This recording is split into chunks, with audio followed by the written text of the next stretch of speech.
If we're ready, do you want to jump right into it as far as the playoffs? Because we got a heck of a lot to cover here. It's a lot of fun. Yeah, let's do Broncos Bills. You lead us, Pete. All right, Josh Allen.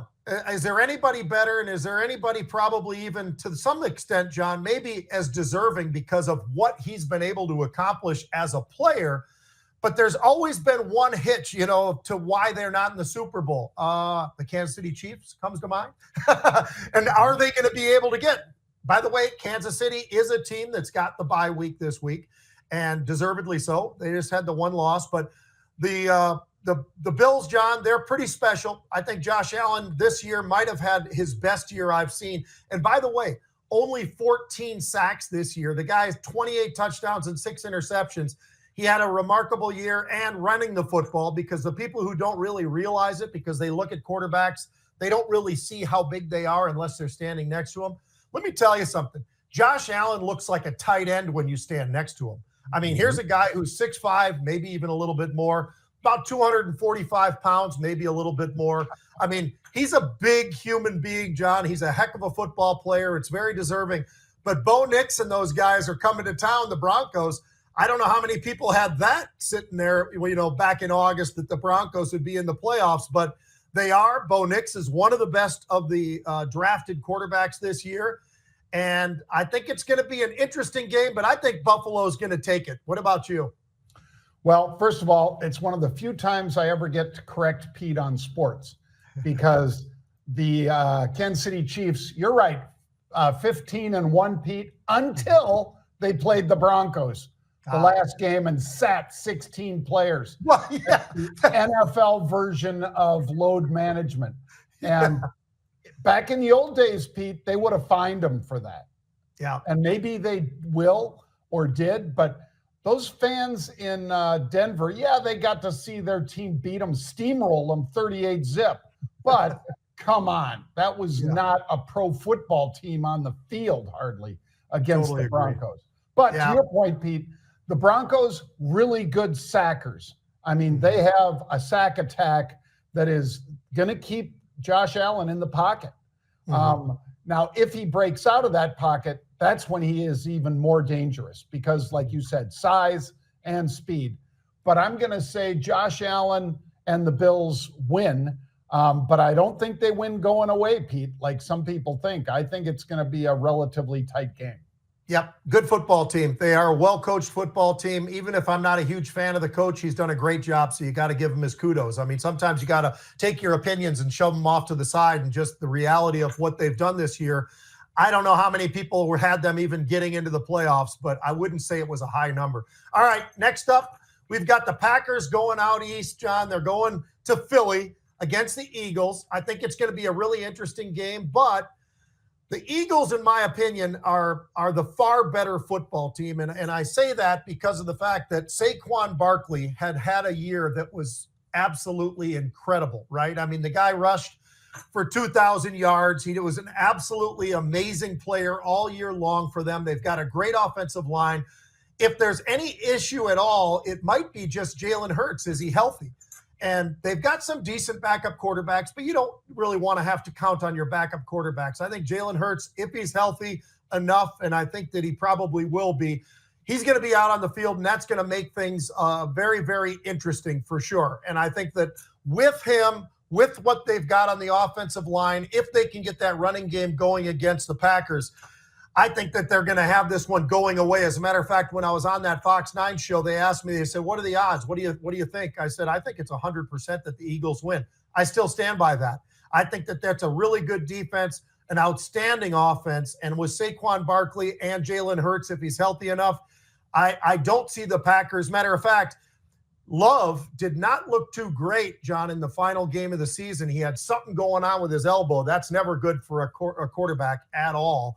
And they also lost a receiver in Watson. So they're going to be a little bit down maybe, and I think because of that, Philadelphia has the upper hand. Yeah, the line has spread to at least 4.5 now, Pete.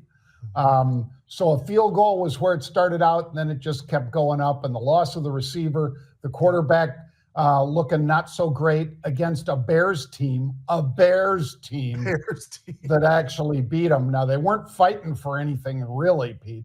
I don't think you want to limp into the playoffs. I'm with you.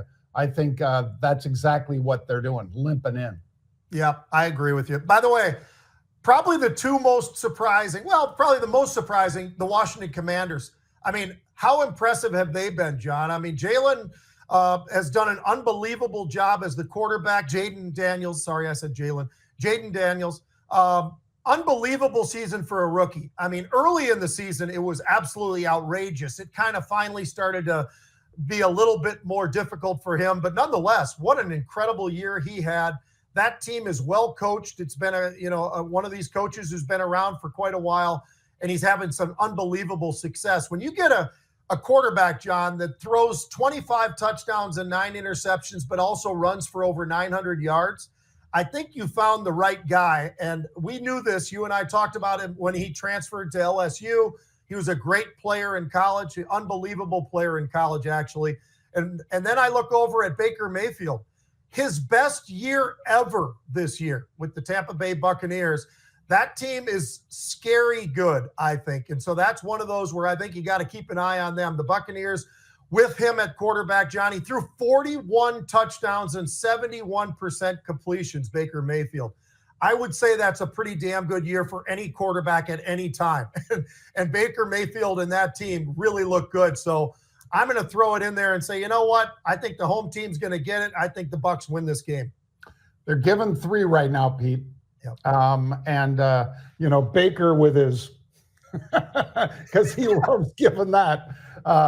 He inspires that team, much like Josh Allen inspires his team. But Josh does it more with his body, and Baker does it both with his body skill, in other words, as well as he's just a very vocal leader. And I think that team is a very physical team as well, just like Philadelphia. So that matchup potentially down the road, I think that's going to be one that there could be a lot of stretchers on the field if Philly's playing the way that I've seen them play in the past, Pete. They are a physical team, and so is Tampa Bay. Yep, I totally agree with you. A lot of people are not happy with the coach down in Tampa. I'm totally fine with him. I think Todd Bowles does a great job. They don't have a lot of unbelievable players on that team, and yet here they are in the playoffs, and they play some damn good football. And I'll tell you what, Evans is still one of the best receivers in the entire NFL. I mean, he's just a special guy with his size, his speed, and all of that. How about the Vikings and Rams, John? This one, I think this is damned interesting, and here's why I say that. We all know, and we've all been following around and seeing what's going on with the fires. It's awful. It's unbelievable, really, just to see how incredibly invasive and the speed that's going on with they're talking about 100-mile-an-hour winds, John. I mean, every once in a while they get up to those gusts, but 50, 60, 70-mile-an-hour winds, and sometimes much higher, like I said. I mean, this is an awful situation, and I don't know how they could possibly get it done if they still decide they want to play at SoFi. So it seems to me that the most obvious thing is going to be they go to Arizona. But in any case, the games are going to get played somewhere. Now it's just a matter of where. And my guess would be Arizona. That's what most people have been kicking around, that idea. And does that hurt? You and I talked about this. Does that hurt the home field for the Rams, right? I mean, I think that it probably does a little bit, at least to some degree. But I think the reality is also when you look back at the year and you say, well, who did Minnesota actually lose to? They had a great year. They only had a couple of losses out there. Well, they had 2 losses to the Detroit Lions and 1 to the LA Rams. So if you're wondering where those losses are, it's there. And I'll tell you, John, the Rams are a really good football team, better than people want to give them credit for. And I will tell you this, Matthew Stafford in game 1, and this will be game 2, in game 1, he had 4 touchdowns in that game, John. He threw for almost 300 yards. Stafford, for anybody who thinks he's too old, he's not. He's still great. And when you got Puka and you've got Kupp, you've got some receivers that really can catch the ball and are very scary, sneaky type receivers that people always underestimate these guys. Even though they've got the names on their jerseys, they still look at them and think, nah, these guys aren't that good. Then they got a great running back in Kieran Williams as well. I mean, that guy in game one against the Vikings had nearly 100 yards on 23 carries. So they've got a running back. They've got a really upper-end quarterback and a couple of unbelievable receivers. I think the Vikings are going to have their hands full. Yeah, well, the Vikings are getting 3, Pete. That could change, of course, depending on where they relocate the game. And I agree with you. They're going to relocate. It's not going to be played in SoFi. And it's not going to be a slap in the face for LA. They'd love to have it, basically say, hey, we got the fires under control and all that. They do not. And there are a whole bunch of reasons. We don't need to get into that. But I think this is going to be something where the fact that they were able to sit Stafford and Williams and Puka this past week, Pete, and not worry about it while the Vikings had to play their hearts out and couldn't get a 6, couldn't score a touchdown. This is shaping up just like the last time Detroit beat them and they had to go play, the Rams. Now, on the other hand, Pete, if they can't get the right deal done, I'm sure the Vikings would love to host this one. and probably, I bet the Wilfs have already offered it out there to the Rams. Well, last week they bought $2 million worth of tickets in the Lions Stadium. And let me tell you, as you and I talked about, and I talked to a lot of the people who were out at the game, yes, it was nice that they had the fans right behind the bench and all the rest of that type of stuff. John, let me tell you, when there's 60,000+ people in a stadium and you buy $2 million worth or 2,000 tickets, I'm not really sure that was a dent in the sound. And that volume was high. They turned it up. They were definitely a big part of it in the first half. The second half, when they started to dominate the Vikings, that crowd got even louder, and it made it that much more difficult. So, yeah, very interesting. And I don't know, there's no way in God's green earth they're going to put it over at U.S. Bank. There's just no way. But I like the way you're thinking about that. All right, how about college football, John? It's the first year of this 12-team playoff. Now we're getting to the real nitty-gritty because we're now down to the Orange Bowl and the Cotton Bowl. And I look at this Orange Bowl, I look at Penn State and Notre Dame. 2 great franchise-type world, colleges, also football programs forever, have both been absolutely extraordinary. Notre Dame this year had 1 loss. And their only loss, it wasn't against Michigan. It wasn't against USC. It was against Northern Illinois. I mean, real early in the season, they tried. I probably looked past them just a little bit, John, and those things do happen, and that was the problem for them, and that was a big problem because then they had to kind of circle the wagons and try to figure out how do we save this thing. Well, they did a hell of a job. That quarterback, John, he's a dual threat, and he's done it. Riley Leonard, he's done a great job. He came from Duke. And his ability to run the football as well as pass really showed in terms of what Notre Dame could do on the offensive side. Their defense is absolutely a shutdown defense. It's going to be an interesting battle. Penn State's got a great quarterback. A lot of people think that if he came out this year, which he could, but he said he's going to stay, Alar, one of the best quarterbacks in the entire game right now. And you start looking around out there, you see a couple other guys that are on the defensive side of the football that look as good as anybody who's come out of Penn State in a while. And that's another piece to the puzzle. They slammed SMU. They whooped up on Boise State. I mean, when you look at all of what they've done, Penn State looks pretty damn unbelievable. But Notre Dame looks pretty damn good too. They did have to go against Georgia, but Carson Beck didn't get to play, the quarterback for Georgia.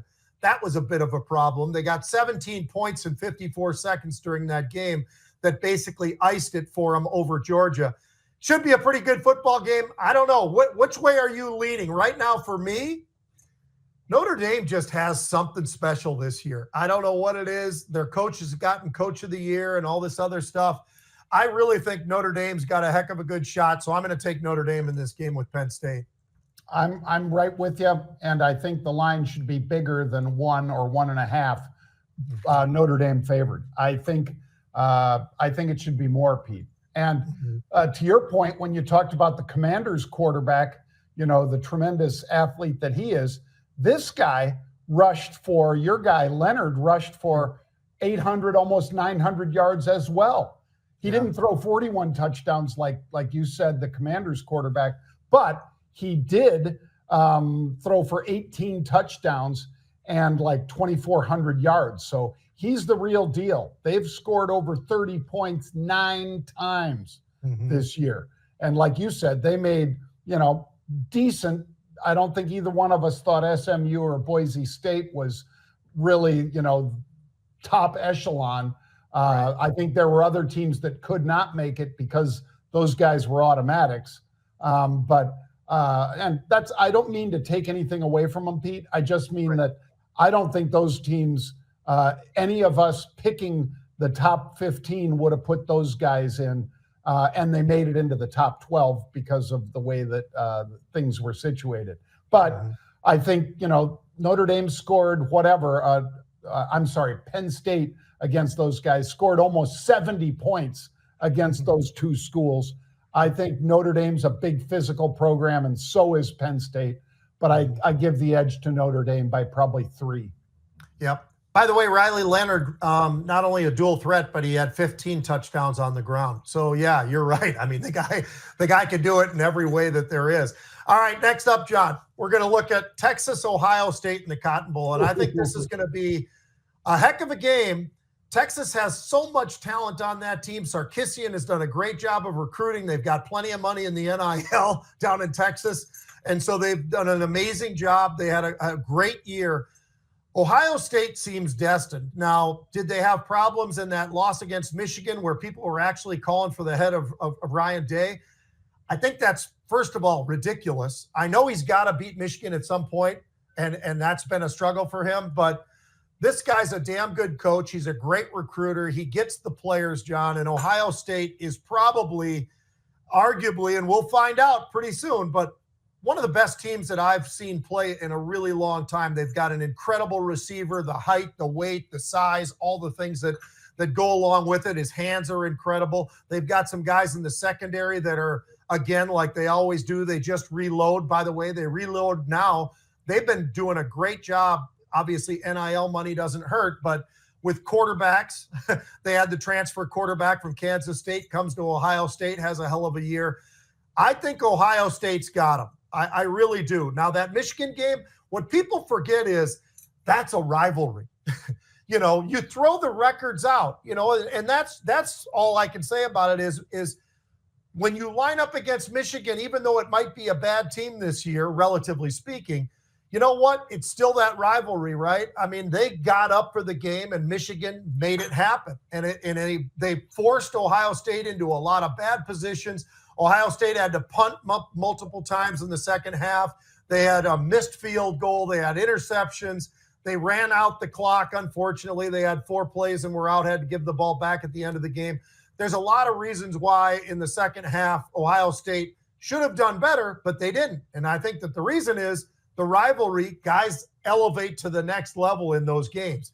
And we see it happen all the time. Cal, Stanford, Minnesota, Iowa, whatever it is, it's Nebraska, Oklahoma. The better team doesn't always win. And I think Ohio State was the better team. Ohio State's pretty unbelievable. I think Ohio State might take apart Texas.